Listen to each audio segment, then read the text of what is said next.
చిటికెలు ఎవ్వరివో ఏమో అటు అటు అటు అని నడకలు ఎక్కడికో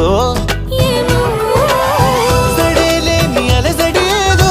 ఎలా మదికి వినిపించిందో స్వరం లేని ఏ రాగంతో చిలిమికెలా స్వాగతమందో ఇలాంటివే తెలియక ముందే మనం మరే కథానిక మొదలైందో మనే కథానిక మొదలైందో ఇటు ఇటు ఇటు అని చిటికెలు ఎవ్వరివో ఏమో అటు అటు అటు అని నడకలు ఎక్కడికో